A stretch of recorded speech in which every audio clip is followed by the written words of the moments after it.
Hi, everyone. It's Hugo Anderson here, the host of the Vanishing Gradients podcast. I am super excited to be here today with Johno Whitaker, who is a data scientist, an AI researcher doing research and development with answer.ai. And we're going to jump in very soon to talk about LLM and GenAI accessibility and what that means across the entire space. If you could introduce yourself in the chat, let us know where you're watching from and what your interest in such things is. That would be great, and we'll get started in a minute. An AI researcher.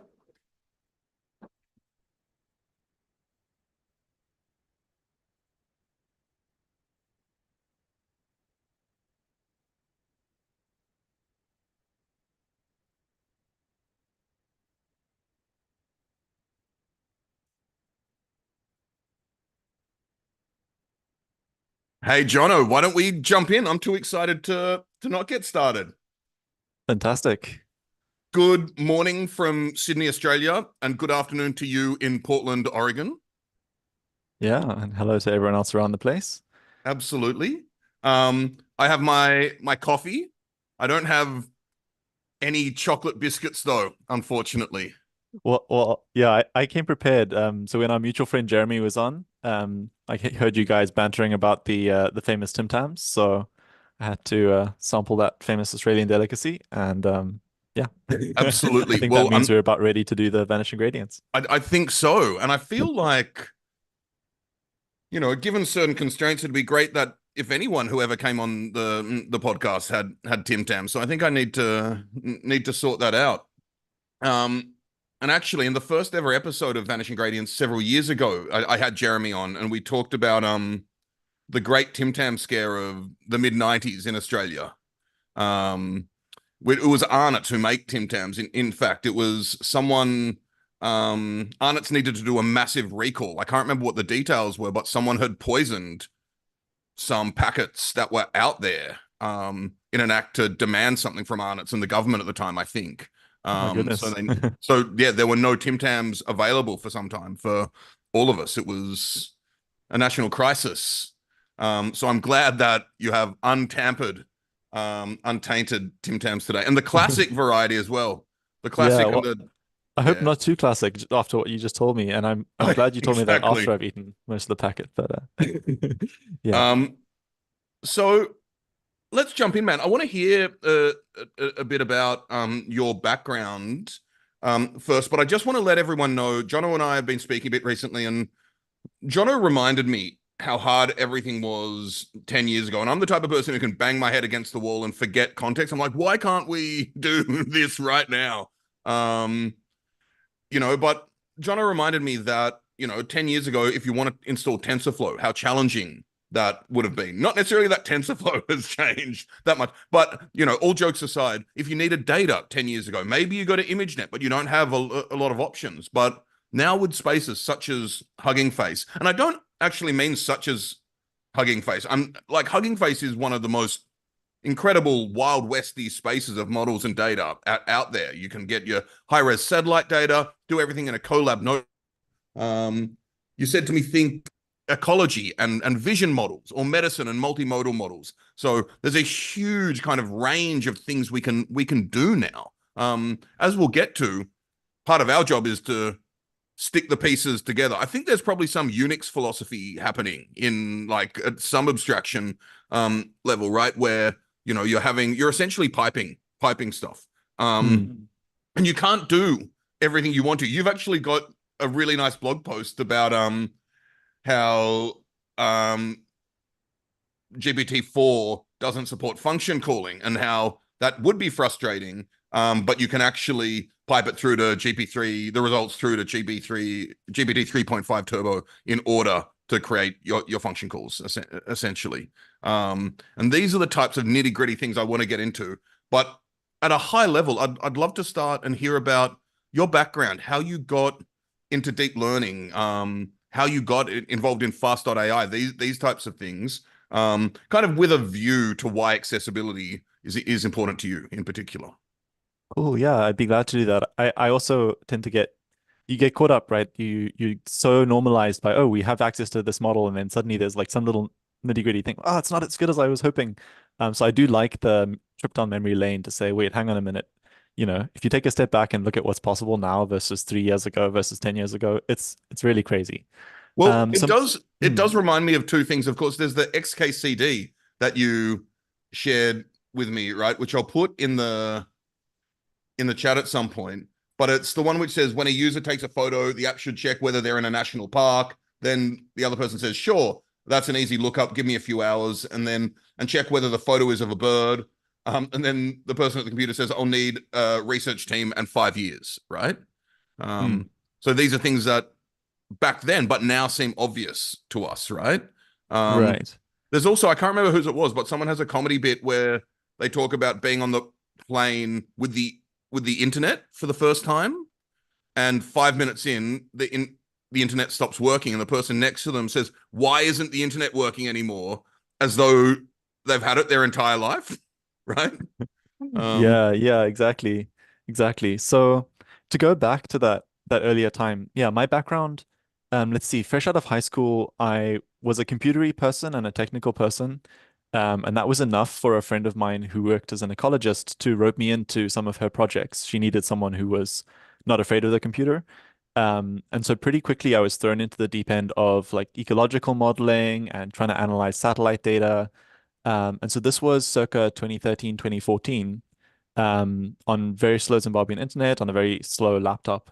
And yeah, my first attempts to do deep learning were, small MLPs looking for certain types of pattern in the satellite data, which, by the way, you had to carry a hard drive to the university who had a satellite dish they could pull the data from. So it's incredibly painful to get a lot of that working. But very rewarding to be able to see what you could do if you could get some data and start to model it and predict things with certain inputs. Yeah, so that was my like introduction, I guess, to what I would call now data science. But back then I didn't even know that's what it was called. It was just wrangling data with code to do something useful. what type of Um, code were you writing? Just out of interest, you're writing Python or? yeah, mostly Python. And then yeah, trying to predict. I mean, we would get whatever data we could, environmental inputs, and then try and predict like the density of a certain tree species that we'd sampled, or yeah, some image analysis to try and recognize particular patterns from satellite data. Although at the end of the day, like I ended up just manually labeling a lot of satellite data because the tools Mhm. weren't quite there. Lots of, yeah, just mapping and geographical data analysis stuff.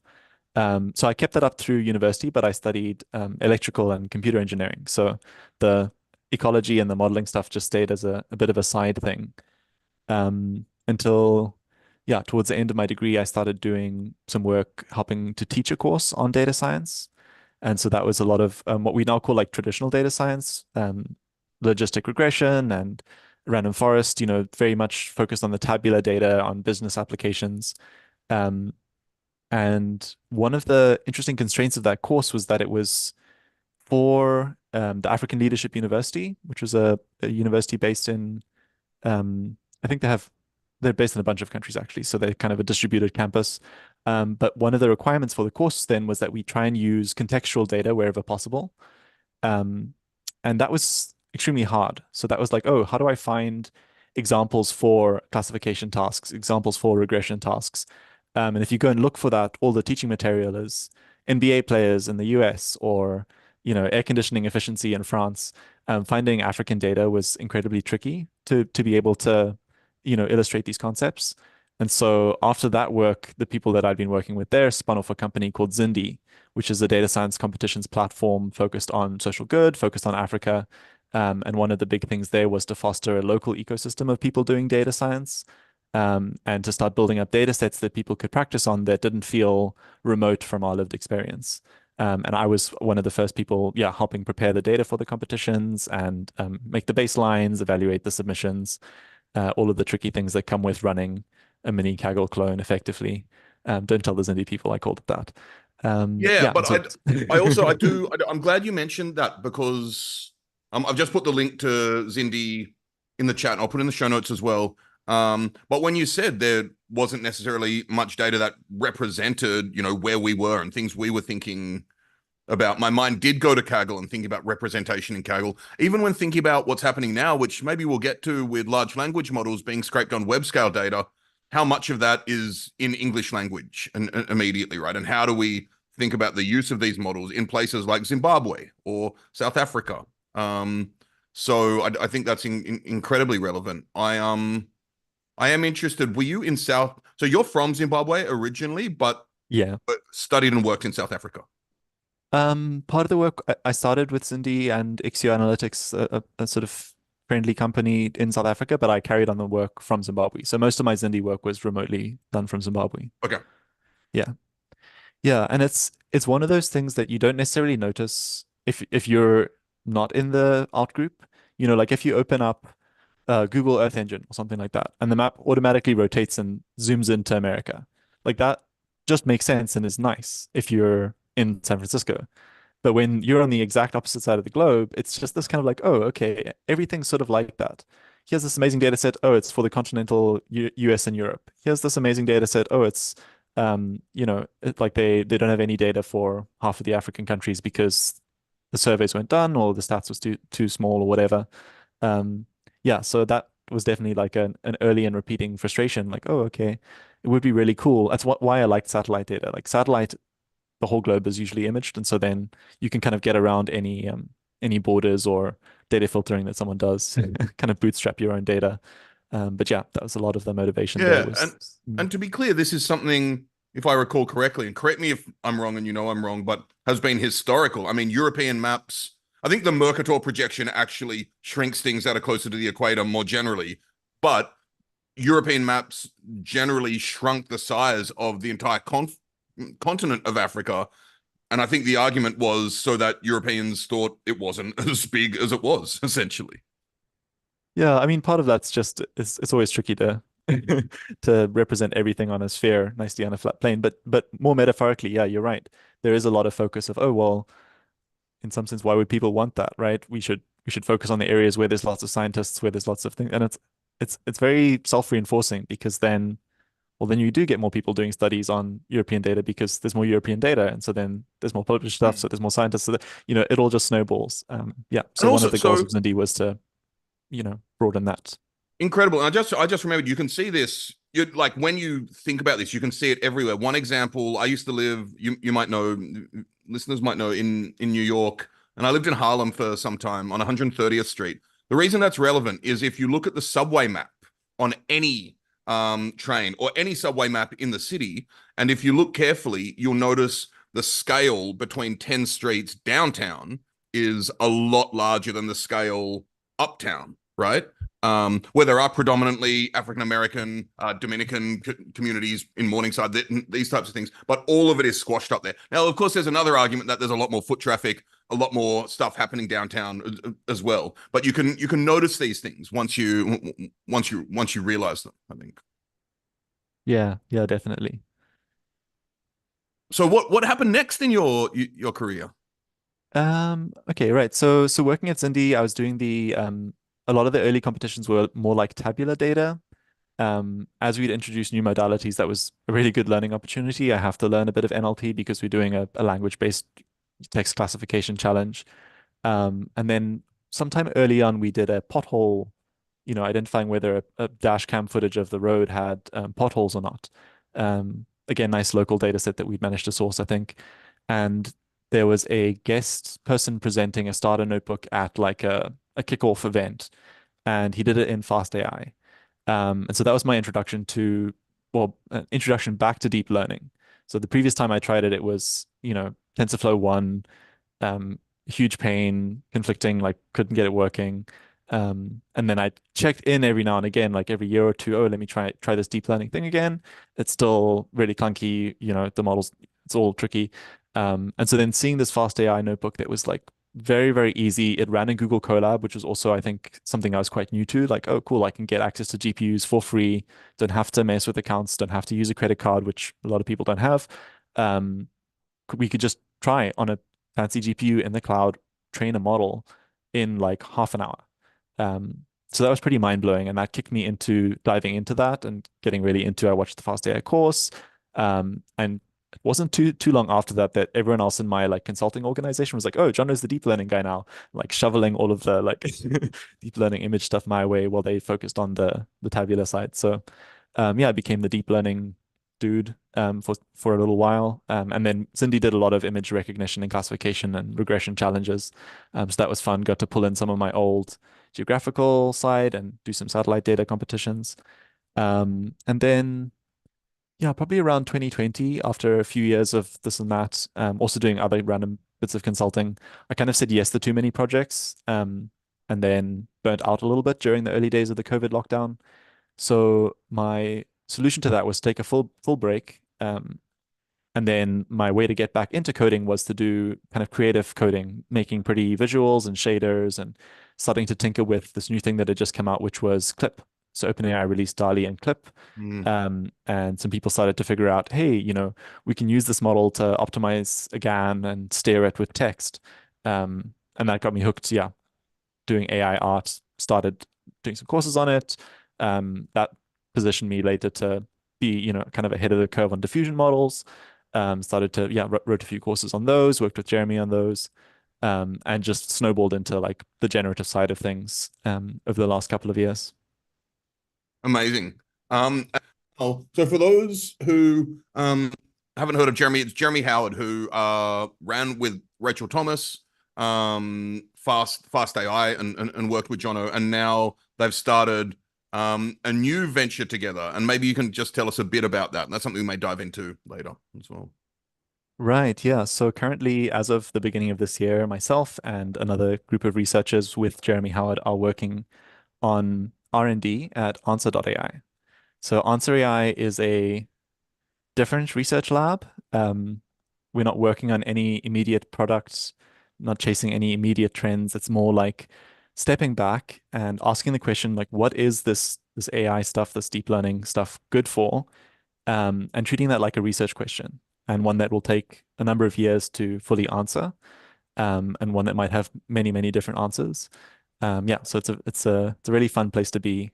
Feels like an exciting approach, to settle back in for some long haul, yeah, deep research and lots of experimentation. So developing things, putting them out there, trying to figure out and answer this question, what is this AI stuff, actually good for? Absolutely. And I'll share a link to the launch of answer.ai to the blog post in the show notes. One thing I do like the framing of it, that it positions answer AI in a similar way to, well, one of the questions it poses is what we've got all of these cool prototypes essentially. What apps or what applications or what type of value can it deliver to solve human problems, right? Human challenges and world challenges. And it provides the framework of thinking about electricity, right? So when Faraday discovered electricity, and I didn't quite think of it in these terms, but it wasn't clear what electricity was used for. I mean, we take the light bulb and the entire network for granted, right? But the point Jeremy makes in the launch post is what essentially became General Electric, started off as the innovation lab, I think, that Edison built in order to figure out like how to apply electricity to generate value for society. And I think it. One thing I'm interested in, I think there's a misconception that all the work is done in the theory and the academic and the creation of electricity, but to think about not only the creation of the light bulb.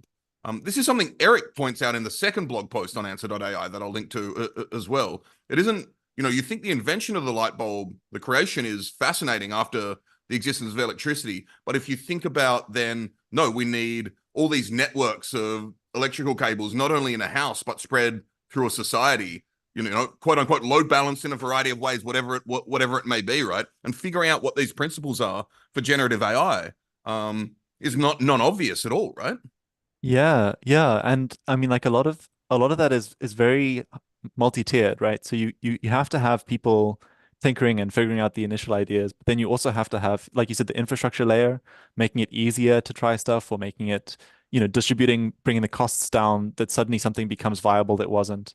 Yeah, and it's not like, oh, we solved electricity and lighting and then it was done. It's like it took what, hundreds of years or 100 years before you start getting like more efficient types of lighting. Then we found LEDs, but it took many, many more decades to get like, oh, we have red LEDs, we have green LEDs. Hey, we finally got blue LEDs. Wait, what? Why is that exciting? Oh, now we can do white LEDs and screens and all these other things. Yeah.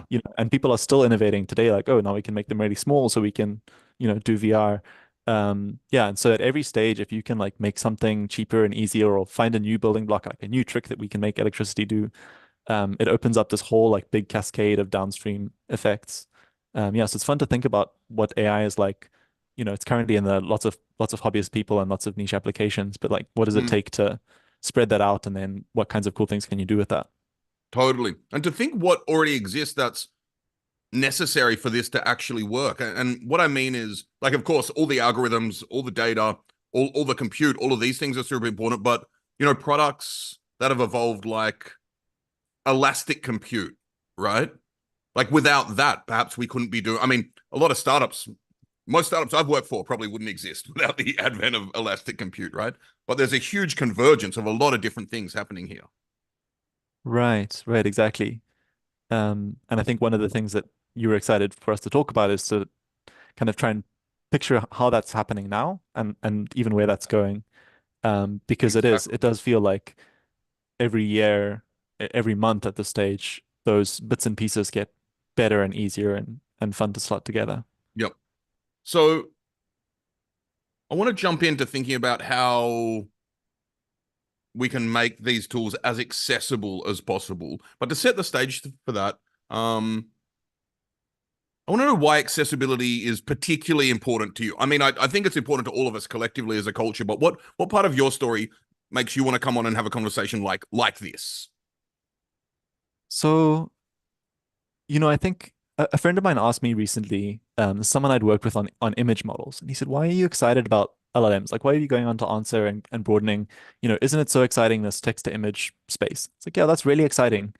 Um, it's not that I'm excited about language as a domain. I'm excited about the kinds of capabilities and applications that it unlocks. Because when you give people new tools, then they're the ones who come up with the really cool stuff to do.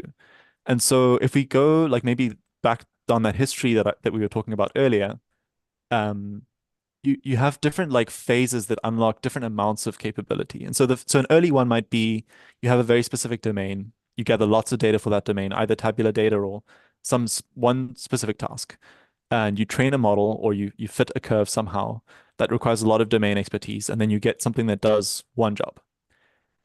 One of the things that was so exciting about fast AI and the transfer learning approach was that suddenly it wasn't just like, oh, we train this model one off, it's a person detector, it detects people. It was, hey, we train this model on a bunch of images. It's an ImageNet classifier, but you can adapt it. If you can find a few hundred examples of crows and a few hundred examples of ravens, you can make a crow versus raven classifier. If you can find a few hundred examples of diseased cells versus healthy cells, you can make a disease versus healthy classifier. So it wasn't a fully general AI by any means, but what it was like, instead of a single thing, it's now a whole class of things. Mm, And as we saw with the fast AI course and with everything else that was happening at that time, if you give a bunch of people who aren't ML PhDs, if you just give a lot of domain specialists access to a tool like that, they come up with really, really cool things that they can do. Oh, I'm a fraud specialist and I make a picture from the mouse movements and then I gather a data set of those, and suddenly I've learned a fraud detector. Oh, I do remote sensing and I gathered a bunch of like I used to use that approach for a lot of different things, gathered pictures with and without center pivots or whatever, build something there. So it opens up a lot more downstream tasks that you as the creator, you don't have to think, oh, I really love a cancer detector. You just say, oh, I've made a good like general pipeline for image classification, and some doctor with a cool data set can then go and do the rest. And I think the current phase is almost a step even beyond that, in terms of it's not just like one tiny class of things that's unlocked. We're getting to a stage where it's very, very general building blocks. Yeah, so I'm mostly excited by the very like optimistic. Oh, I think as you make these things accessible, as you give people really powerful building blocks, then they can build really cool things, and that tends to have, in my experience, very much a net benefit outcome. absolutely. And I'm glad you mentioned fast AI because that's one of the paradigms of this type of approach for me. Um, we've mentioned it several times, so maybe you can tell us a bit about fast and um then how you worked with them as well. Right. So fast AI is a course that Jeremy and Rachel first created when they noticed this problem, which was that deep learning was very hard, or it was made to seem very hard, and you had to be in one of a few labs, kind of in the group, in the club to do it and to do it well.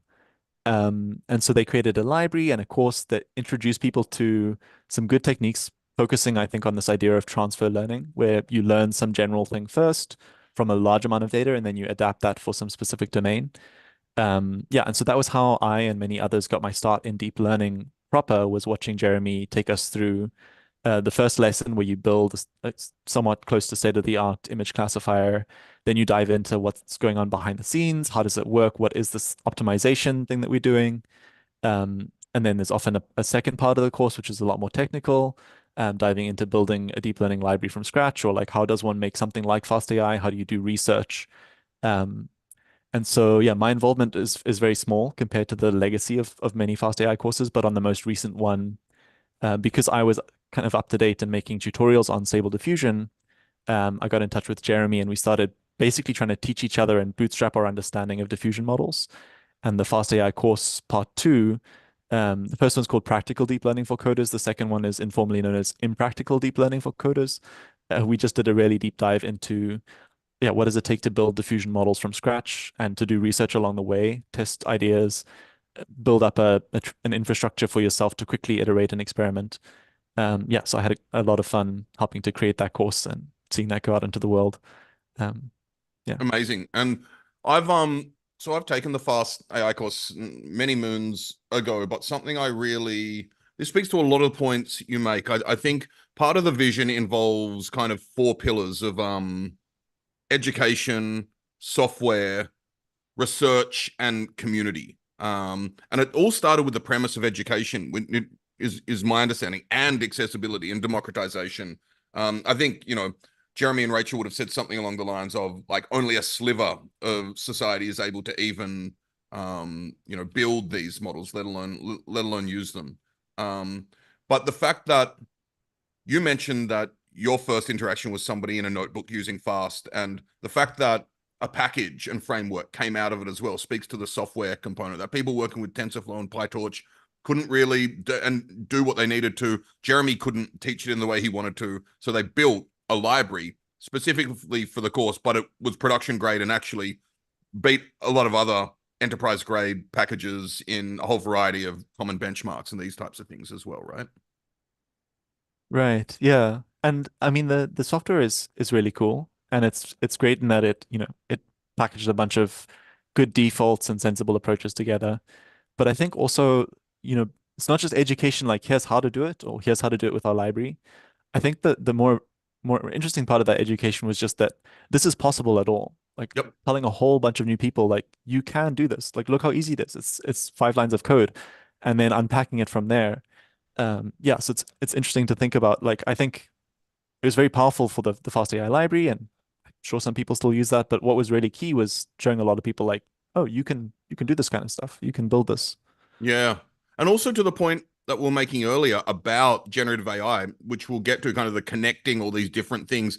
I do remember in the first one of the, getting to an aha moment or a moment of delight as soon as possible. I think when I did the course, the first lesson, it was, as you said, a computer vision app, but I think you built it in a notebook and then you could use voila at that point to turn it into a little app. That may not be production grade or whatever that means, anything along those lines, but it let you know in 60 minutes that you could actually build something that people could use. And I think the power of that is incredible. And the Colab notebook for that is actually quite amazing as well. And I kind of want to we don't necessarily need to get into too technical weeds here, but I do want to know, when thinking about accessibility at fast, like I mean, my contrarian question, I suppose, is can a domain expert really do this with like what happens when they come up against like dependency trees that they need to resolve and stuff like that? Or does Colab kind of help us abstract over all of that as much as it can, and then you go into forums and figure it out? Right. Yeah. I mean, it's still a very unsolved thing, and it's still, I think, the joke with fast AI was that eventually the 20 lines of code to 5 lines of code would shrink down to no code, or to not needing to be someone who's already got a year of experience with Python and knows how to set up a computer and figure out how to access a GPU. Mm, Um, and yeah, those are still issues. And I think if you play today, especially if you're trying to chase like the current what's come out this month, um, we haven't solved the issue of being able to install something that runs fast on a GPU on a arbitrary computer. Like you will still hit. I this week had to figure out NVIDIA container toolkit not playing nicely with something else, or there are all these issues. But as you say, something like Colab goes a long way. Something like Replit is another platform that's trying to make it so that you as a learner have to understand as few components at a time as possible, right? So if I'm learning about code, I'm just focusing on the code. I'm not worrying about package dependency management. I'm not worrying mm. about bandwidth, things like model hosting and that kind of thing. Hugging Face has done really well. But yeah, I think there's still some progress to be made there. So when I say accessibility is great, it is really great compared to historically. I think there's definitely a long way to go before, like you say, a domain expert with no coding expertise could take full advantage of these models, for example. Absolutely. Um, I'm just trying to figure out whether to jump into that stuff right. No, let's hold off. I do want to talk about at some point when we have generative AI models that we find on Hugging Face or wherever it may be, kind of how long it could take. So when we first spoke, I think I mentioned we've been doing stuff with stable video diffusion, and getting that from Hugging Face to some form of production, really like a lot of stuff. I wouldn't say stable diffusion is necessarily only a research project. I feel like it's somewhere between research and production. But then I said I wasn't going to talk, but then maybe it takes 3 to 6 months for people, domain experts to start really interacting with it. But before we get into that, I am interested in thinking a bit more about deep learning before jumping into generative AI, and what type of domain experts you saw at Fast AI who were able to do things, either from, I don't know whether one's in the medical space or planning or whatever it is. What were the most exciting ones there, or some of the exciting ones, let's say? So I'm maybe not the ideal person to ask because I participated once or twice. So Mm-hmm. I don't say, oh, these are all the things we saw at Fast AI. My involvement there is pretty recent. But across the consulting I did and the work I did at Zindi, um, yeah, I mean, so okay, maybe for me personally, a lot of things that were conservation and ecology related always Mm, got me very excited. So I've seen work, for example, like doing environmental modeling, monitoring with audio. So you put a microphone out in the forest. You don't have to have someone scrubbing through, days and days of audio to find things. You can use models to tag bird calls or um, illegal logging noises or elephant communications, that kind of thing. Um, Analyze huge data sets like that automatically. Yeah, we did some, working with anything where you need vast amounts of data that needs to be surveyed, like camera trap data is a classic one. Um, Trying to think. Yeah, I don't know. The general pattern was there, and anytime I saw domain experts who are like, "Oh, hey, hang on, you're doing image to label, and I have a bunch of images of elephant ears. Could we like find a way to identify individuals?" Anytime there was that crossover where they realized, "Oh, this pattern that you've shown how to apply, I have a task that fits that pattern. I have histology images, or I have um, if it's tabular data, I have, all these sensor readings from my jet engines that I've been running. Anytime there was that like aha moment, oh, the pattern you showed me fits, then they could start to like figure out a way to make those two mesh together. And what's exciting now is that the type of pattern is getting a lot more broad. So if you look at a language model for one example of today's generative AI, it's not just oh, it can summarize text, and we can find things that fit the summarized text pattern. That's really useful. But no, it's like, oh, you can tell it what pattern it should be, and it takes in somewhat arbitrary text and it spits out somewhat arbitrary text with a lot of quote unquote intelligence in the middle there. And so if you need something that takes in text and classifies, you can just say, you're a classifier. Here are the possible labels. If you need something that takes in text and makes it more formal, you just say, make this text more formal. And so now you have a building block that isn't just one pattern. It's like the pattern is defined by basically just telling it what to do in natural language. And so that opens up a whole big space of new applications where you don't have to say, oh, it's an image to one of five possible labels that I can do. It's like, oh, it's text to some other text that I can do, or it's text and images to text or images or audio. Yeah, that really starts to broaden the sphere where I'm sure there's people in all sorts of domains saying, oh, well, I have to do legal briefing to, you know, topics. That's that's text to text. That's something maybe you could ask one of these giant models to do. Yeah. Yeah, so that's very exciting in that way. Yeah, and I do think that's a paradigm shift that you and I have discussed before. Essentially, um, I mean, you can frame it, and you have framed it as, there's a data science mindset, which is, among other things, figuring out useful features for predictions. There's a deep learning mindset, which is how can I express what I want in terms of some loss function to optimize.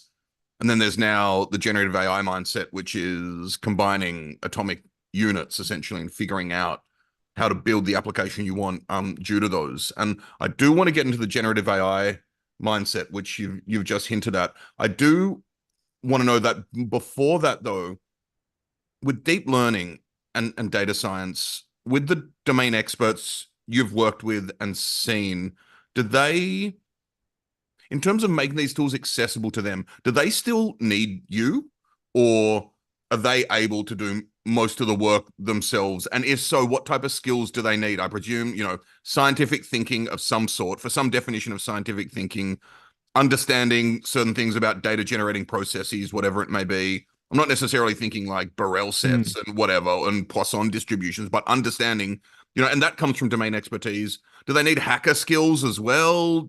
Like what type of computational skills do they need? So yeah, I've broken the golden rule of podcast interviewing, which is asking, a cloud of questions. But I think that will generate a bunch of ideas for you that could be useful. Yeah, yeah, that's okay. So I think there's been this promise since the days of auto ML and all of these like one click, we do all the hard stats and fit a predictor thing, which is that if you just bring your data, we can do the deep learning bit, or we can do the tabular data modeling bit. We'll figure out the best algorithm and we'll pick the best features and we'll do all of the magic for you. And in my experience, it's never quite worked. You can't take someone who's afraid of using a computer and then force them to use something new like that. You can make it as easy as possible. Mm, And if it's a well-defined set of tasks, then there's great tools that do that. So for example, if you're doing like image annotation in a slide, there's really good software now that says, okay, I understand that you're a biologist who didn't take any stats and R courses. You've never coded. That's okay. Draw the boxes like this until you have enough. Add the class labels like this, and then push train, and it'll do it for you. mm, Yeah, so for a lot of those tasks, it's very helpful to have an understanding of what's going on, even if it's not at a deep level. It's like, oh, this model is looking at these different input features and it's building a tree of yes or no thresholds to try and give me the final answer. Is this class one or class two? If you have that kind of rough level understanding, which as we've seen with courses like fast AI, it's not that hard to get to, but it does require like a lot of engagement, and it does really help to have a rough mental model for anyone who's wanting to use that. Instead of having a mental model, you can have a deep learning person who joins you. And I love working with domain specialists for this reason is like I have a model of what kinds of things we can train, what kinds of data we might need.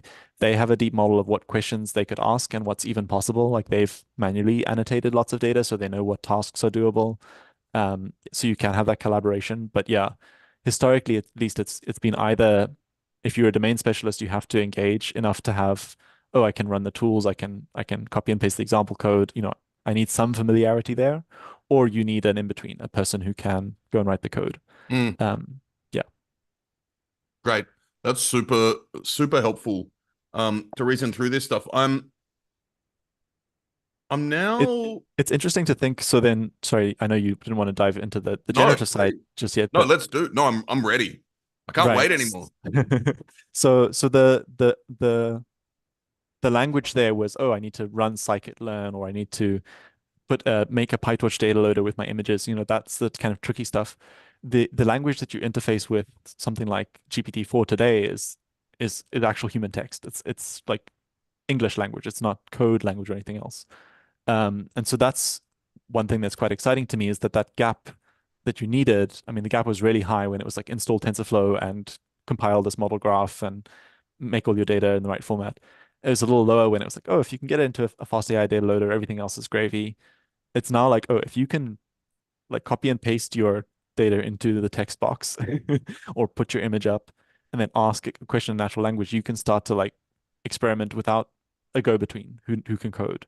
Um, and like almost at the stage where not only that, but you can then say, like, could you code that for me to ChatGPT or Gemini Ultra or whatever, and then copy and paste the code into somewhere and just click run and not have to have that mental model. I don't think we're quite there yet. It really helps to be able to code a little bit and be able to like understand, but it feels tantalizingly close to eliminating the specialist middleman where you can just say, here's my problem, solve it, you know? Yeah, and I do part of the provocateur or troll, and I mean troll as a compliment. I mean like in the Shakespearean jester version of the troll who tries to speak truth to power. The troll in me or the provocateur or contrarian does wonder, this generative AI stuff seems so powerful immediately. Like it's like, wow, oh wow, I can get this done immediately. And then after a while, it's like, okay, how do I actually embed this in a production grade app? And then it's like, oh wait, how? And I know that's a huge. I hear Jeremy actually being like, that's a different question, Hugo. But like seriously, this is what we want to do with these things. And it's like, oh, how do I deal with relevancy? And then do I now I have to maybe fine tune or do RAG or something? And then these are hallucinations. So how do I deal with that? So I suppose if we're thinking about wow factor or impressive as a function of time, it's kind of an inversion of traditional software in a lot of ways. Like traditional software is like, I build this small thing that does nothing. Like I'm doing this MVP, and then now I need to introduce unit tests. And so as a function of time, it kind of starts off small and not really demonstrating much. And then over a relatively a not insignificant amount of time, you get more and more value. Whereas generative AI at the moment could seem to invert this thing, if that makes sense. Or I Right. You can't do get function calls with GPT-4, or. yeah, you get the big flashy demo right up front, and then you hit Yep. all of those little road bumps. Yeah, I mean, part of that to me is just that, oh, we still have work to do, Mm, right? And I think one of the goals at Answer is still the same as fast AI, is to try and make this stuff more accessible. yep. And yeah, you've just outlined there a lot of the outstanding problems is saying, oh, I've got something that works once in my ChatGPT like interactive chat. How do I turn that into something that I can face towards users, I can charge money for? I think the GPT builder from OpenAI, it's kind of quirky and early demo, but that does show a direction that people are thinking, right? And so there you effectively do get a user-facing app. You haven't had to install Android Studio or some development environment or set up a server anywhere. You've just said, this is what you should do. This is what your logo should look like. Here are some documents you can access, you know, push go. It's Yeah, it's so it amazing. feels like there's a lot of work to do for that vision to be like perfectly realized and for every dependency issue and so on to go out. But in the meantime, yeah, I feel like we're getting there slowly but surely. Absolutely. And I do think my critique is absolutely nonsense in another way as well. That I mean, to your yeah, the GPT builder, whatever in a lot of ways compared to like the initial release of ChatGPT. But what are our expectations with everything that comes out every week? Like, do we expect everything to I kind of compare it. It was a few years ago. James Cameron made a movie. That's actually a bad example. The Coen. So let's take a Coen Brothers movie that wasn't the best, and a lot of my friends complained about it. And I was like, but you got to remember, not everything's going to be No Country for Old Men or Big Lebowski or Fargo, right? And if you look at historical movies of directors you love, you only remember the really good ones and not all the failure modes in the middle, right? So we're living through this in real time. I don't know what a collection of the I don't know if you all would be interested in thinking about this, of all the failed applications of electricity from the Innovation Lab and General Electric to allay people's concerns about what we're experiencing now. But I am interested in, you've got a wonderful blog post, and I think this help will be a nice entry into you working more on generative AI. You've got a great blog post on, which I'll include in the show notes, on why you got into LLMs and why you didn't initially as well, as someone who worked a lot in deep learning. So maybe you can tell us a bit about that journey and then all the great things you see happening now. Right. Yeah, I guess my initial skepticism was, well, there's a number of things. There's a lot of hype, and I tend to run in the opposite direction if I see a crowd of people going one way. Um, and also there was this vague impression that I got as someone who's like I've always used language models here and there, not always. I've dabbled with NLP tasks in consulting and in the side, but it's not interested me like some of the other applications for my own interests. I don't personally have to process lots of text or summarize emails or anything like that. Hmm. And then there was this perception that, oh, you have to be a massive lab to be doing any cool new research. This field is kind of like saturated with people doing stuff and also like hard to push the boundaries on.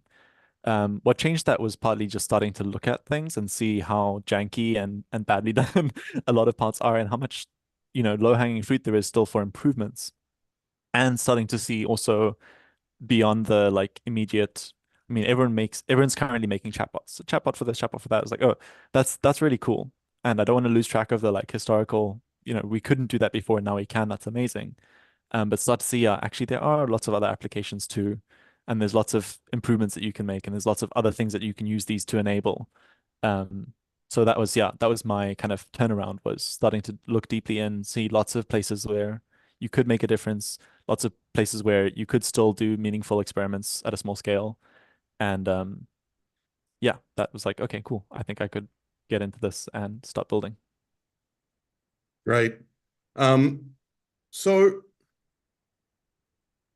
I suppose with everything you've seen with over the past decade with data science accessibility, deep learning accessibility, as well as we've talked about quite a bit. Um, how are we going to achieve similar goals for generative AI? Hmm. I think part of it is the same thing. So we spoke about just making people aware even that things are possible. I think there's a goal of communication that's on the shoulders of people who are making this kind of technology to communicate to people that, yeah, this is what you can do with it, some ideas and how to get started. And so I think that's maybe like going to be a fun thing to watch over the next little while, because it's getting so easy to fire up ChatGPT and try it on something new, or to fire up whatever the downstream, equivalent is that can do more and take in more inputs and so on. Is to tell people like, hey, did you know you can make a custom thing like that? Right? And by the way, did you know that you can also take text and turn it into images? Like we kind of assume that that's everyone knows about that, because everyone in our little circle has known about that since the DALL-E 1 paper several years ago. But like for most people, that's like, wait, what?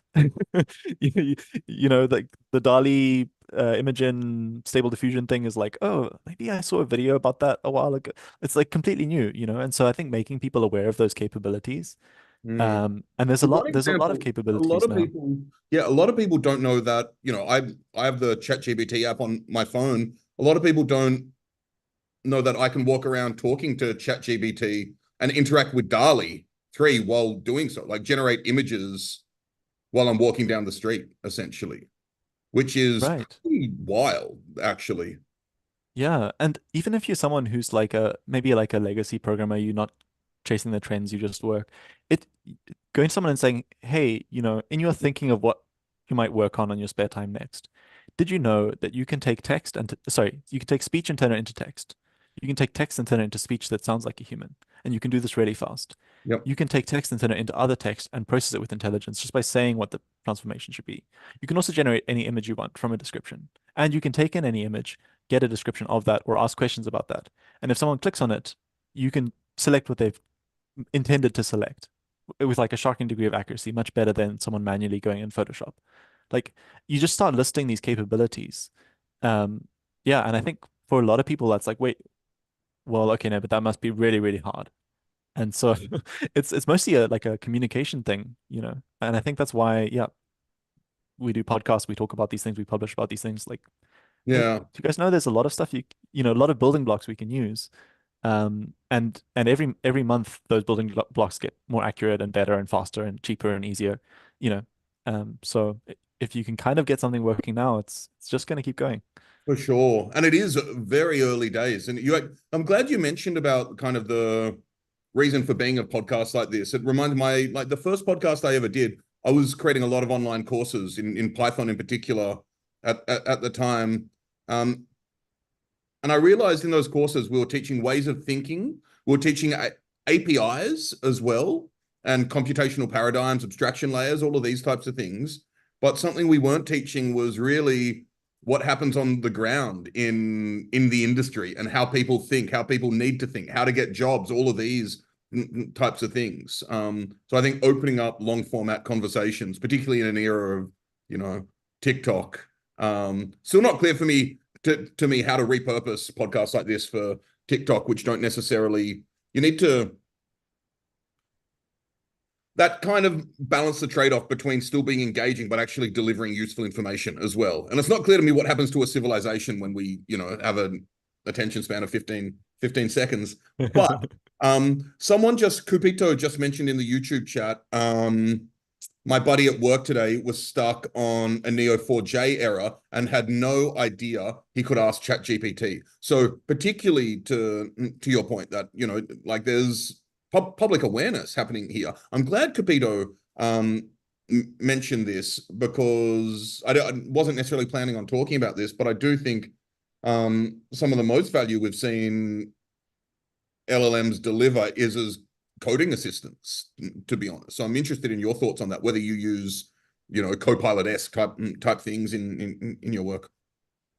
Yeah, yeah, all the time. I mean, there's some things that they're less good at, and I think maybe we can get into later, like when you talk about the limitations of these models.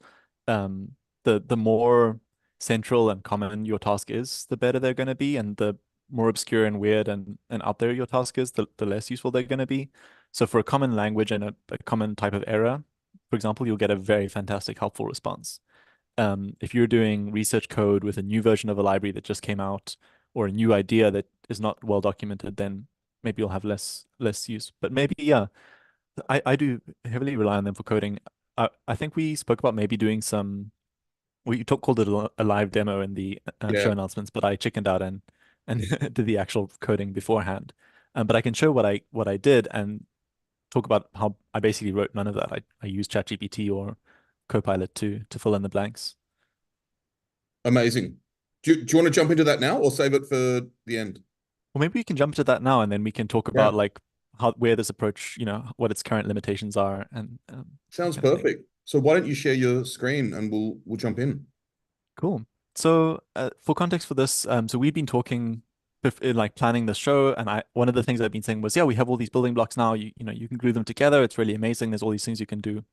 And so I thought rather than just talking about that, like, oh, cool, it's pretty easy to hand wave some of these things. I should try a few demos. So yesterday, spent maybe an hour total, a couple of little demos. And so the first one was, I thought, okay, um, I'd like to take an image as like a desktop wallpaper, and it might be fun to use one of these models that can do both vision and text to generate like a silly quote or something like that to go with the image. And so the first thing I did was I went to ChatGPT and I said, I want to pull a random high quality photo from Unsplash in Python. Can you help? And the reason I went there is because my intuition was this is something people have done before. Hmm. It seems likely that there's some way to access that. I could probably go to Unsplash and find their documentation and see if there's an API, maybe check Flickr as well. But straight away it said, yeah, you'll need to go and sign up for an account and get an API key. And then it gave me this code, um, which, checks if there's a valid response. If so, you get a URL. If not, um, prints out a failure message. I didn't write this, copied and pasted from it, signed up like I was told to, and bang, we get a picture back. Cool. That's block one, right? And so you're still doing programming, you're still breaking the overall task into smaller tasks. Yeah. And it helps to And have a just to be bit of clear, intuition for that what's request you that? made in the ChatGPT app, or did you use the API to? This in just the ChatGPT Yeah, like web app. fantastic. Yeah. Um, yeah, yeah, and it seemed like it, you know, this kind of And task, anyone can do that. anyone can do that. Yeah.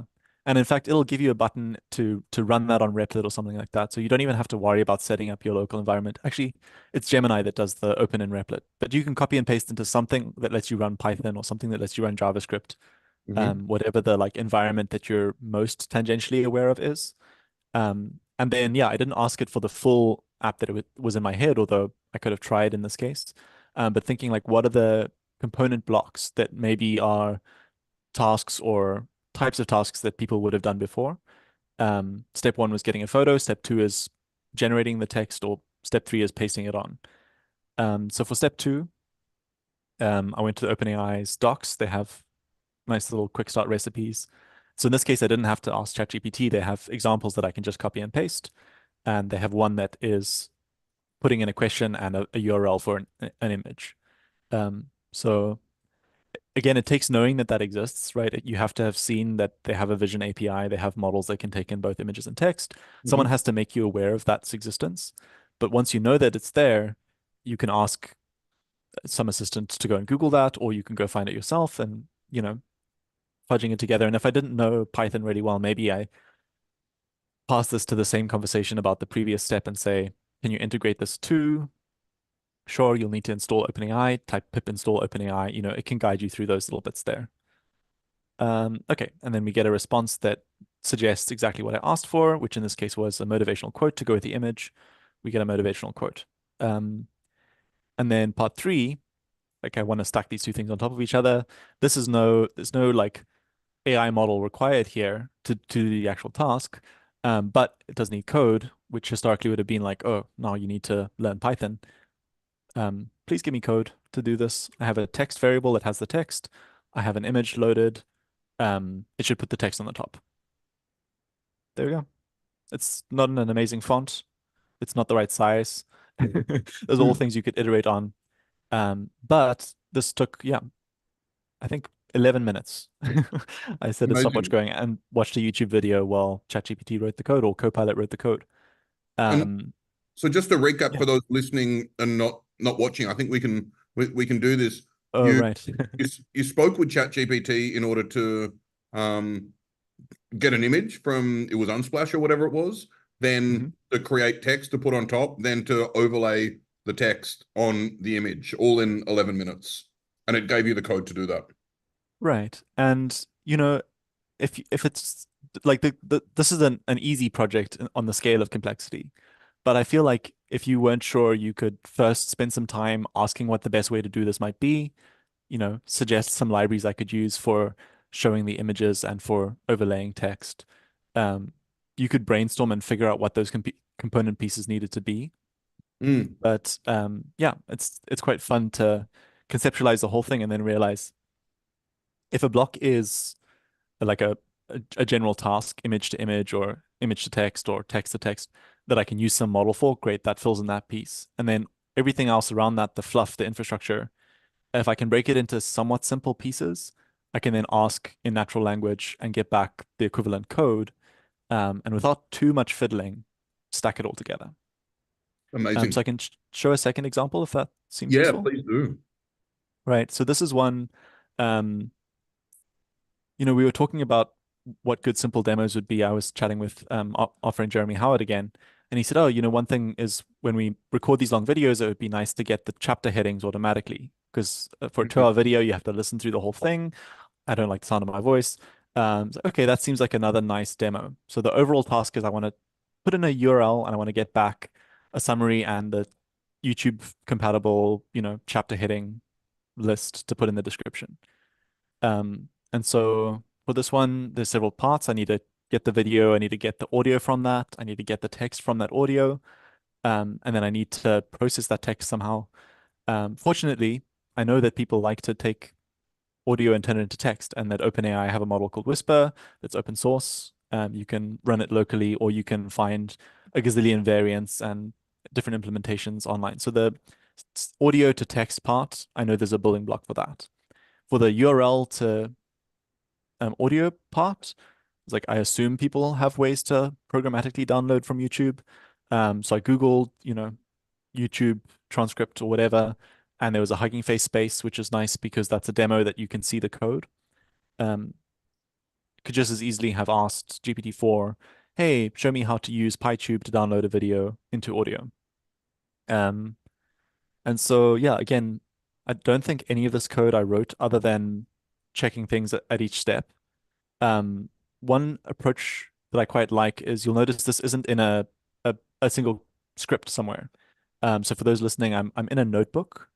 And what that means is that when I have a series of steps like this that we're talking about, I can kind of inspect the intermediate parts. And I think this is the kind of programming that's even more useful in these like I'm gluing bits together from different places style situations. You're not having to run the whole thing over and over again, download the video each time. It's more like, can I solve one building block? Okay, I'm able to get the audio from the video, right? I've downloaded some MP3 file. Okay, I've copied And and I will pasted the just default. add there, I do think one of the reasons notebooks are almost, well, not essential, but can be fundamental in this type of work is, if we recall, computational notebooks came from the idea of scientific notebooks, right? Of people like biologists, like doing PCR gels or whatever, and doing figures and plotting them in a notebook and writing notes and writing their results, right? And it Hmm, comes down to, but there's a huge amount of experimentation involved. And in this case, you're not just building software that needs to pass, a specific set of unit tests and all of that. You're actually actively experimenting, generating data, using data. So having a notebook scenario in which you can explore all your experiments is essential, I think. it is, yeah. Yeah, and that I think it's a slightly different kind of programming. And it's definitely not the same as deep learning or data science or old school programming. It's very much like yeah, exploratory and hit bashing these components, and also then letting the AI fill in some of those components for you. Mm. So an example here, I had the audio transcribed from Whisper, and it spits it out just as a long string of text. It also has some big dictionary of results that includes timestamps and seconds. And so I'm annoyed that I erased it, but what I did was I copied and pasted what the dictionary looked like, and Mm-hmm. then I made that into a comment, and I said, let's convert this to text with timestamps. And then I could hit tab because Copilot, which is also GPT behind the scenes, some big language model, just suggested the necessary code. And so again, that should probably have been maybe a copy and paste back and forth if I wanted to use the web interface with the different model. But for each of these steps, I can try that out and then I can print out the result and I can see, oh, okay, this is exactly what I was envisioning. Or no, that's not quite right. I need to convert the seconds into hours, add a comment, hit tab, get a few lines of code back, break it down and test each piece. Um, and then once you have it as text, it's like, oh, we just talked about, right? These language models are arbitrary text to text transformers. Um, cool. You're an AI assistant that helps write video descriptions. Follow this format, and you send it off following some example, and you get back exactly what was asked for, hopefully. Um, Maybe not quite. Maybe there's refinements. Maybe you can ask it to say, oh, please use smaller sentences or something like that. Um, but yeah, none of this feels like rocket science. As long as you know that there's these pieces around. I know that there's Yeah. APIs I can send some text to and get back a response from a chat model. I know that there's things I can send some audio to and get back a transcription. Um, yeah. Amazing. So I'm really interested in a lot of the stuff you just showed is pretty bleeding edge. Hmm. Um, Also liable to change. And this is, I know sometimes I get a bit sociological or philosophical, but I mean, we have, without really talking about as a society, moved into an age where software is constantly updated, right? As Hmm. opposed to products of, our parents' generation, which were, because of the ability to push changes so rapidly. So GPT, it may have different affordances on one day to the next that I'm not explicitly aware of. So I'm interested in how people building these things can think about that. Also, I'm interested in kind of the curve of adoption. Um, as we said before, like a punter who may be a domain expert and not know a lot about coding may not have been able to use stable video diffusion last October. You and I could, Hmm. or November or December, whichever Q4 was a total blur last year. But now, there are tools coming up which allow people to do that type of thing. So yeah. How do you think about the kind of changing of products and then when people can adopt them as well? Right. So I think the change, I mean, often it's good, right? So if, for example, I'd wanted word level timestamps, I couldn't get that from Whisper yesterday, and I can today because they updated their models to now have a an option for that. And so it's frustrating if you want everything to stay rock solid. And I think that's just a reality of trying to chase things that are coming out now. But one thing that's been fun to watch is that the interval from it's cutting edge and very hard to install and impossible to use. It used to be like, oh, maybe several years later, there's finally a nice sentence embeddings package, right? And then it was like, oh, several months later, everyone's very frustrated because, it's not perfect. Um, yeah, it seems like that pipeline is shrinking.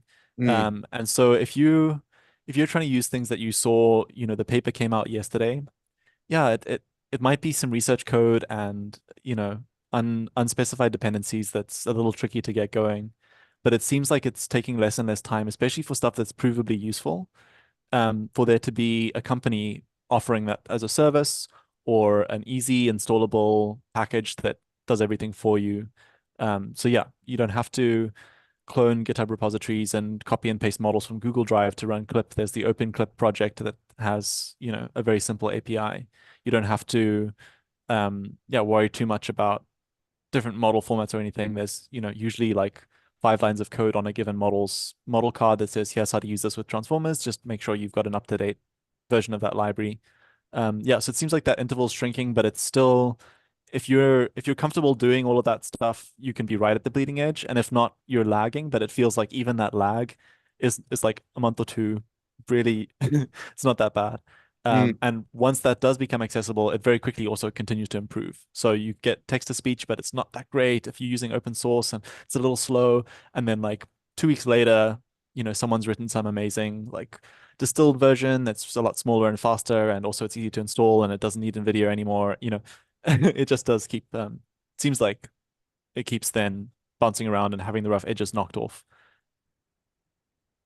Um, there's so much. It seems like there's so much opportunity for us to build so many cool things. And one that we spoke about recently, and I'll include a link in the show notes, but Rachel Thomas from Fast AI um, recently wrote a post about immunology work. And I can't quite remember the details, but I think part of the suggestion was there are, you know, 15, 16 million abstracts on PubMed that you could put into a large language model that could actually be incredibly useful.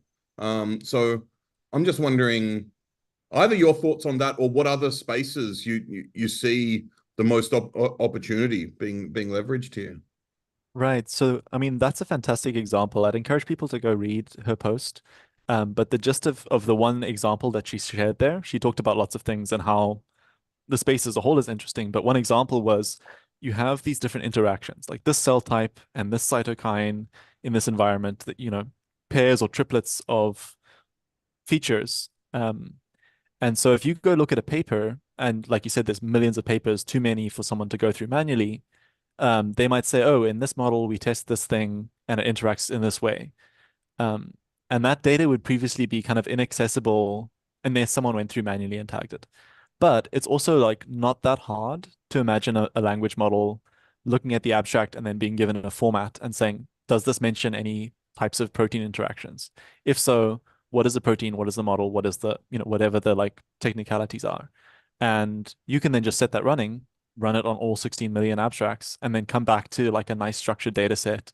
Sure, you've got to make sure that there's no mistakes and do your due diligence, but it enables you to do this kind of statistics or like analysis on a huge set of data that previously, I mean, if you wanted to do that project, your undergrads are volunteering every year for decades to like slowly build up your database and you're doing intermediate reports all the time.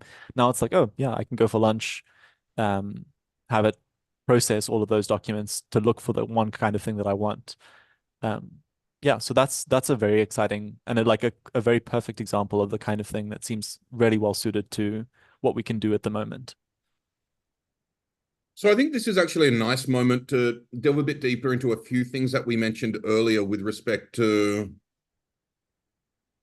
I mean, two challenges with LLMs are getting relevant, accurate. Well, it's actually three: relevant, accurate, and correct. Well, accurate and correct probably are the same. So relevant and accurate information. When we think about relevancy here, that's one challenge, but actually hallucinations are another, right? And it seems like with something like immunology, getting not hallucinations is actually quite, or getting accurate. I know people have different visions of what hallucinations actually are. So when thinking about that is, so you want to get something that's accurate, correct. Perhaps you want to be able to get correct references as well. And this is an issue I've had with ChatGPT, for example, is I'll ask it for references and it'll give me 10 references that look like real articles and like only three of them actually exist. And I'm like, you've really, tricked both of us, to be honest. So in this Right. case is something like you could fine tune on this, or you could use RAG, for example, and RAG helps you think about lineage and where information's coming from. So is RAG something you'd prefer to use in a situation like this, or? Yeah, I think that's a part of it.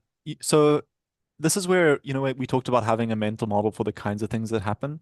This is where I think that sort of thing is useful to say, okay, I have these things, they're general text-to-text transforms that are really good at matching patterns. And that some people say, oh, it's just pattern matching. It's not like just this has to be very specific already in the training data. It's more general than that, right? You could teach it something in one language and it might generalize to another language. So it's like this very fuzzy conceptual pattern or graph matching. Hmm. But they're also, there's some randomness. They produce like plausible looking text, but it might not be perfectly accurate. There might be hallucinations. And so expecting that to do a perfect job every time and then relying on that is setting yourself up for problems because it's approximate matching, it's easily fooled, it does make mistakes, etc. But you can also start to say, okay, well, can I work around that, right? And you mentioned the retrieval part. That's one way that people try and work around this. This is say, oh, if I can go and fetch a relevant paper and put that in the same context as this conversation, hopefully that can ground the language model a bit. If you ask it for references, they don't exist. Okay, that's a problem. But you can also start to like check. Okay, so that example there, we're going to go process an abstract and then try and make a data set out of it. Step one is go through all 16 million abstracts on PubMed, and I get back 20,000 papers that it thinks are relevant, and it's annotations from those. So straight away, I don't have to read 16 million papers. I have to read 20,000 if I want to perfectly validate this.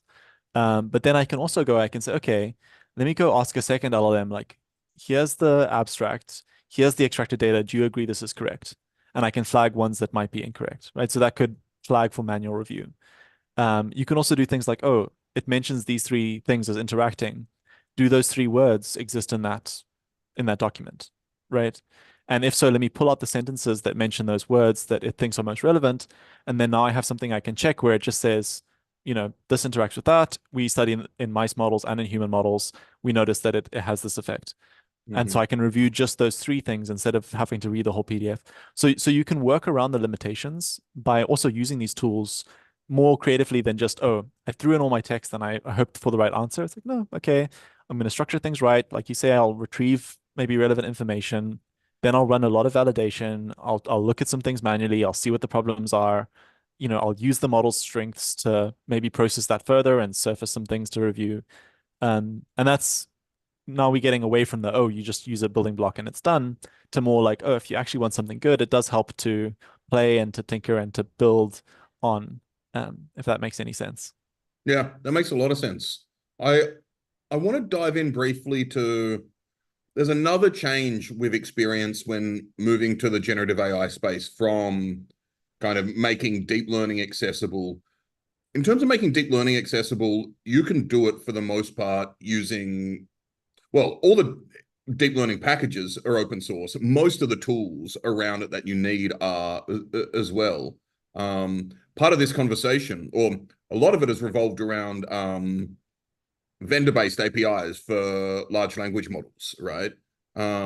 So I'm wondering how you think about which are very accessible. I mean, OpenAI is incredibly accessible. Currently, it's more accessible than getting, Llama, whatever, up and running or Mistral on an endpoint somewhere, right?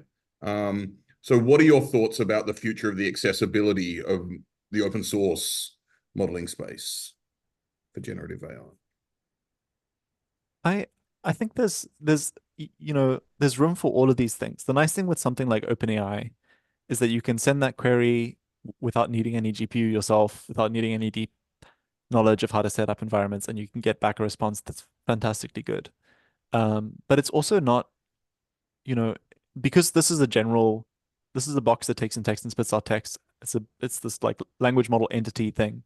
It's not the only one of those in town, right? So you can also use Together or Anyscale or any of these other providers who then have a whole collection of models available that Mm, in many cases mirror the OpenAI API exactly. So like for the YouTube one, I used Mixtral, right, which is an open source or open weights model at least that you can use through a number of these companies for dirt cheap.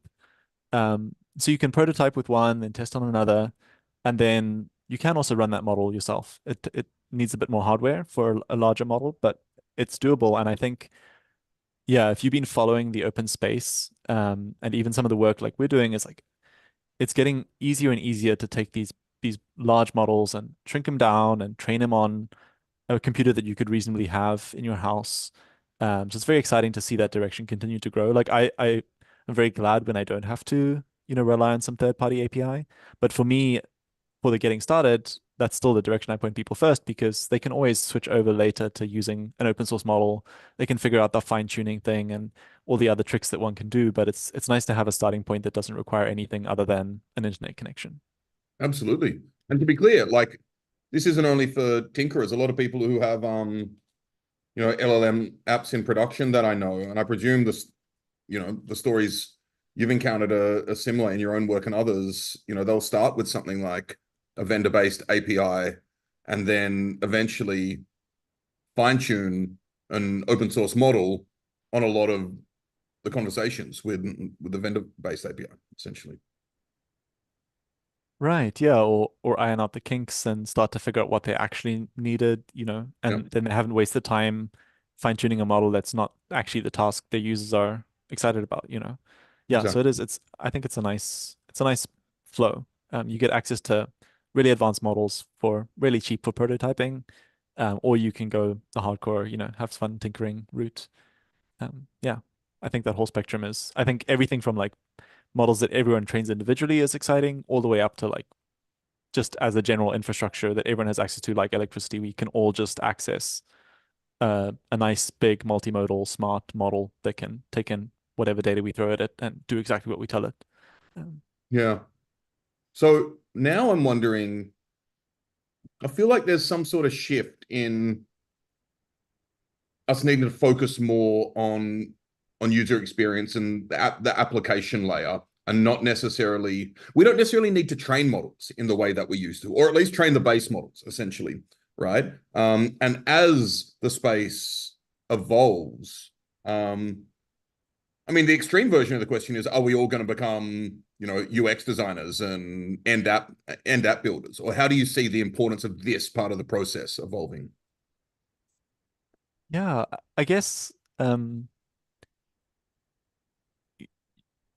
maybe it's helpful to think about computing it more generally as an example, right? There's people who code really hardcore kernel programming, but they're not many because we have really good, reliable Linux and Windows and Mac operating systems that most of us can just use. Mm, Then you have a lot of people who can automate. They do little spreadsheet macros or a bit of Python code here and there to glue something together.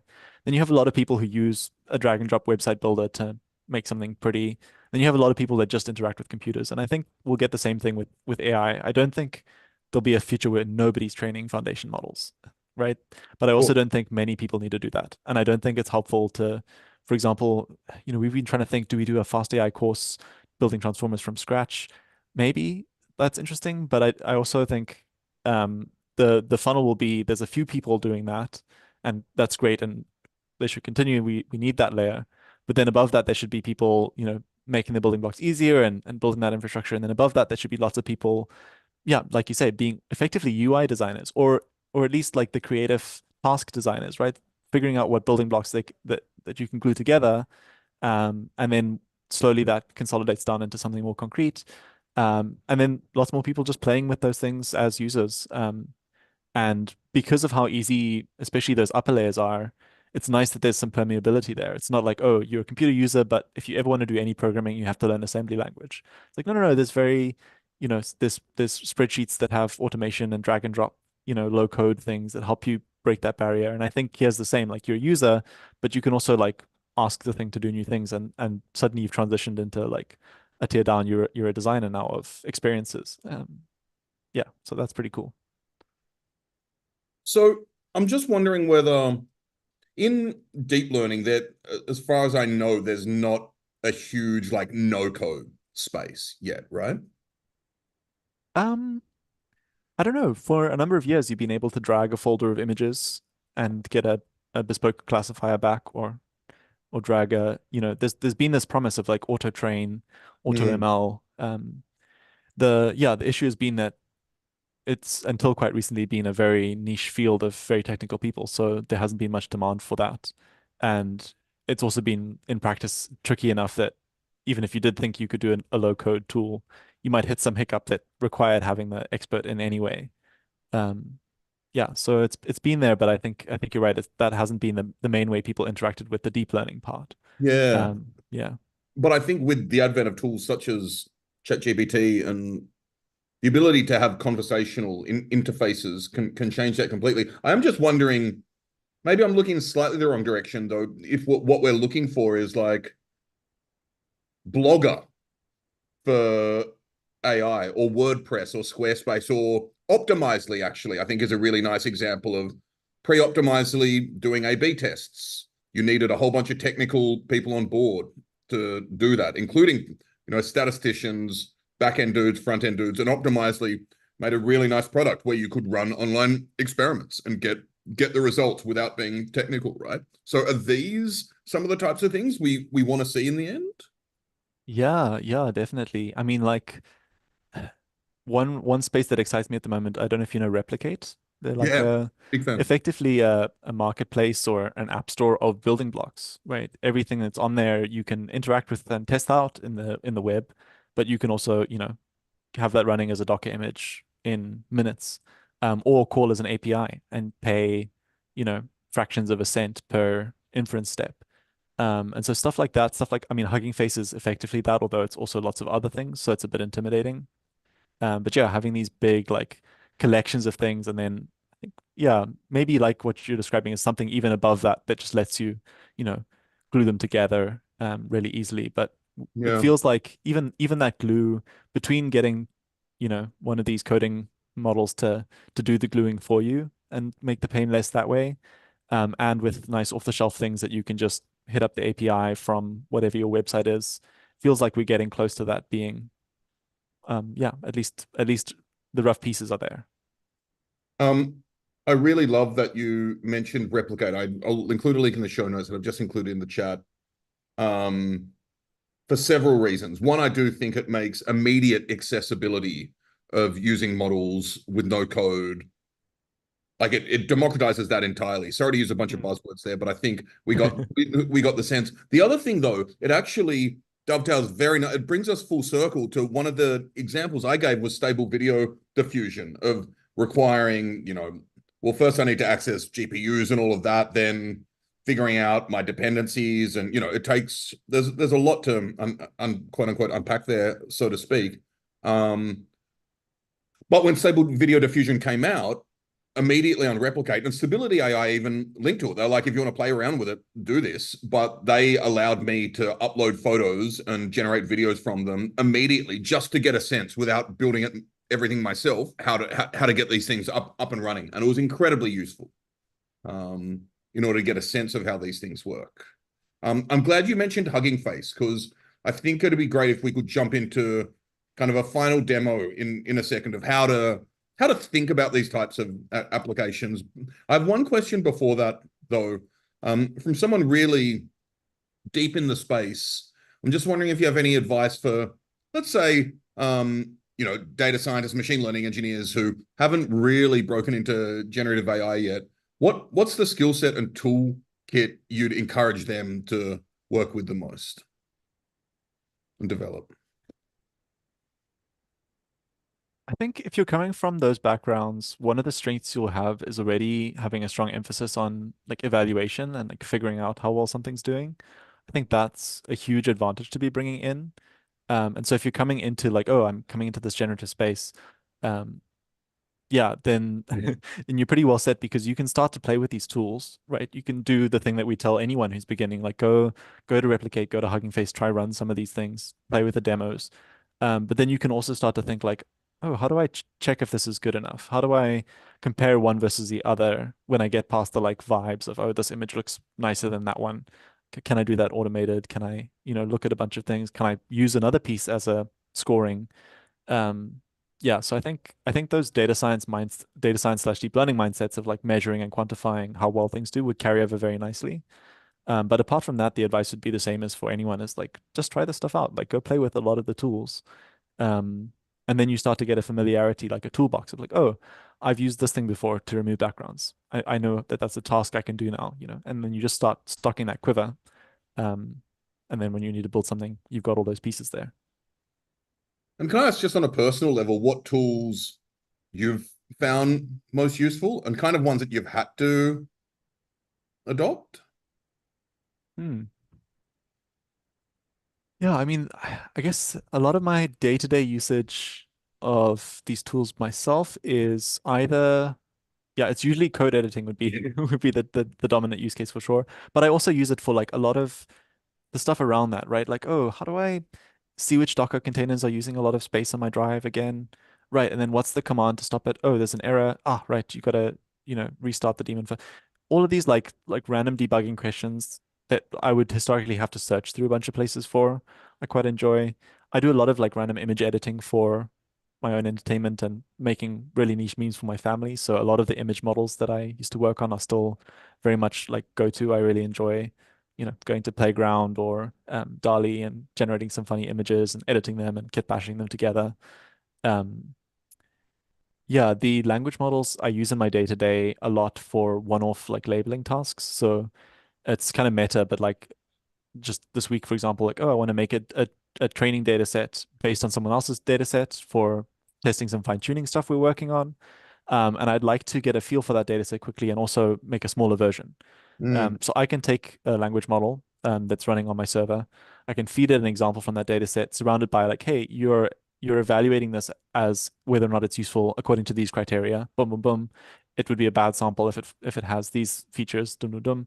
Here's the sample. Okay, what's your evaluation? And I can use that to score all of the data, like a million pieces of data. Then I can look at the bottom 100 and the top 100, and I can decide, okay, cool. Maybe I'll keep the top 10,000 samples. So for that kind of like that's data processing, but it's still using that box, and that's a task that would historically have been really painful to say, okay, I need to review this data and check what the bad samples are. Maybe you're spending a lot of time, whereas now that's yeah, just creating a bespoke tool for this one-off thing. Um, yeah, so that's I'd say a lot of my usage is making that kind of single-use tool. Yeah, that's really, really interesting. We've mentioned it enough times that I'd like I'd like you to evaluate a Gen AI evaluation for me. Hmm. I think we can probably all agree, but feel free to push back here that there's been a lot of movement on a lot of fronts in the space, but evaluation is maybe something we don't really have a handle on. I'll give current state of evaluation 5 out of 10. That's my evaluation of evaluation. I haven't really told you what the scale means, but yeah, how do you feel we are with respect to LLM evaluation in particular now? Not even to mention, text to image or text to video stuff. Um, and how do you think about ways we can improve that? Right. I think it's pretty well acknowledged that this is a space we need to improve, right? If you look at the existing benchmarks, like you actually read the samples from a lot of them, you'll see that there's some absolute nonsense in there. And a lot of the benchmarks have been around for long enough that it's unclear whether they're included in the training data, especially for these closed models. So the comparisons might not always be apples to apples. And you read the samples and you're like, is this actually the kinds of tasks I need evaluation on for my use case? Yeah. Not always the case at all. So yeah, I'm with you that it's definitely a low score and needs to improve. Um, I think one of the directions I would like to see that is just a move away from trying to have some sort of global measure that's like, oh, I just look at the MMLU score and then that's like determines everything about the model. Um, and what's nice is that, if you have to download a 200 gigabyte file and fiddle with all these things just to try it out, then maybe, yeah, you do just go buy some heuristic from someone who's tried them all. Mm, But because now it's so easy to just hit up 10 different models on together, right? Or to try out generating images of five different image generators on Replicate, use up $20 of credits. Um, I feel like it's more that people should be doing their own evaluations for the kinds of things they actually care about. They should be thinking like, oh, this is a task I'm wanting to do. Can I hand label 20 samples? Can I, manually review some predictions from different models and get a feel for how well they're doing? And try and make that feel as quantifiable as possible. Okay, it's getting 17 out of 50 of these right. This one's getting 45 out of 50, mm. build your own evaluations. So I don't know what that looks like. I don't know if that's, I think to be honest, the main answer is people just actually looking at the data a little bit more. But yeah, that definitely seems like a direction that would be worth pursuing as an industry versus all relying on some like single leaderboard metric that's, flawed in all of these ways. Absolutely. And to dive into that a bit deeper, we already have tools like RLHF and this type of stuff. Are there other ways to think about getting human feedback? And I mean, if you have a product, then definitely, right? You should be like you mentioned A/B testing. You can take advantage of the fact that if you have any signal at all in your interface, you have people liking some things and disliking others. You have people, rage quitting your website if you respond in a certain way. So there's definitely, if you actually have a product, a lot more rich signals that are not like just paying some low paid data labeler to evaluate your big language model outputs. mm, Um, yeah, so I think that's one way to do it that's really good. And then the other way to do it to get human feedback is to be the human and do the yeah, feedback yourself. I think that's really valuable. absolutely. Um, Great. So I think we should wrap up soon, but I'd love to jump into. I think you wanted to show us some things on Hugging Face and how to even think about the space of um, moving through applications. Or Yeah, I mean, I guess we don't have to do that. Maybe what I'll do is because I have the tab open from when we were talking about it. Like, so this is the replicate we were talking about. oh yeah, Um, this is a nice one to like close on because if you're like, oh, what kinds of just quickly, tasks is can I that actually John do? LeCun as the Hulk? Yeah, so this is Dude. identity preserving generation. You feed in an image and a text prompt and you can get something else out. So I mean so that's an example of one type of task, right?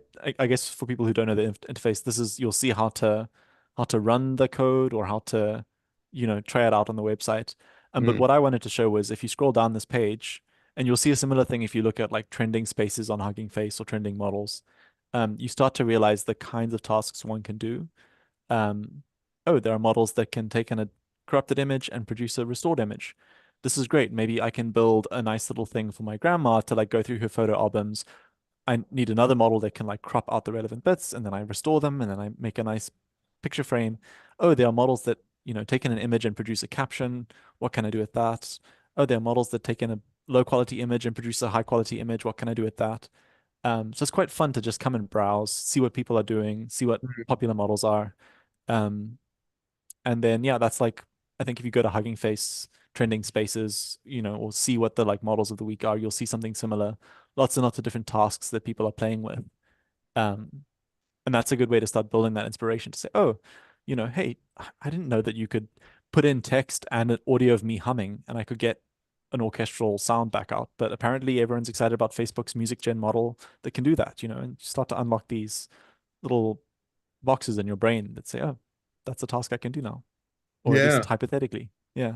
I love that. And I mean, I just had a whole bunch of generative ideas as you were scrolling through that page and talking.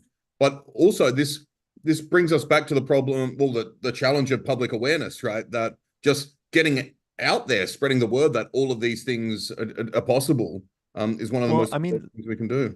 yeah, maybe that's how we end, right? Is telling if you're listening, like go try this. You know, Yeah, even if you're just taking an existing thing and putting in a new wrapper around it. That's one way that this word gets out is to say, hey, I discovered this week, I can take all my old blog posts and I can turn them into funny pictures, yeah, right? Go build something like that. And if you do, I'd love to see what people do. I really love hearing that kind of experiment. And then the more people who do that, everyone else who sees this says, huh, that's the thing I can do. And it has this little knock-on effect. exactly. So I'll link to that replicate page in the show notes as well. But please do, if you see things that you're interested in doing, let us know. Twitter's probably the best place. I'm Hugo Bown. The podcast is Vanishing Data, and Johno is at Johno Whitaker. I'll include the link in the show notes, but it's JOHNOWHITAKER. Yeah. There we go. I think that's a lovely note to end on. I do have one more secondary note to end on, which we haven't talked about, but I wouldn't be doing you justice if I didn't mention this. You're writing a book currently. Right. So maybe you can just tell us a bit about it to get, because I'm excited about it. I think everyone should be excited about it. So Sure. So yeah, I love making courses and I love teaching people that you can do these things. The book is a wonderful collaboration with three friends from Hugging Face. It spun out of, I think, initially the Stable Diffusion course that I did with them. Um, I should say my co-authors are doing a lot of the work at the moment. I'm juggling other things, and I'm really deeply appreciative of that.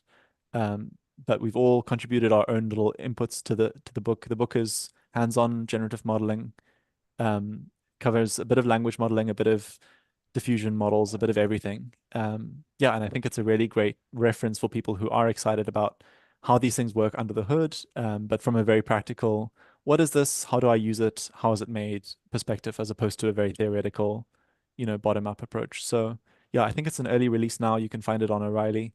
But yeah, thanks for reminding me about that. Actually, it's a absolutely. fun project and amazing Um, people to be working with.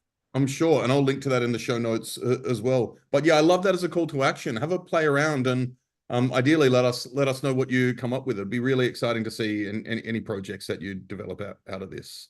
Um, Look, I'd like to thank everyone for joining wherever you are, whether it's late on Friday or early on a Saturday. What a time to be getting into such a conversation. Most of all, I'd love to thank you, Johno, for your time and expertise. It's always a pleasure to chat. And this was just wonderful as always. Yeah, likewise. Thank you so much. Awesome.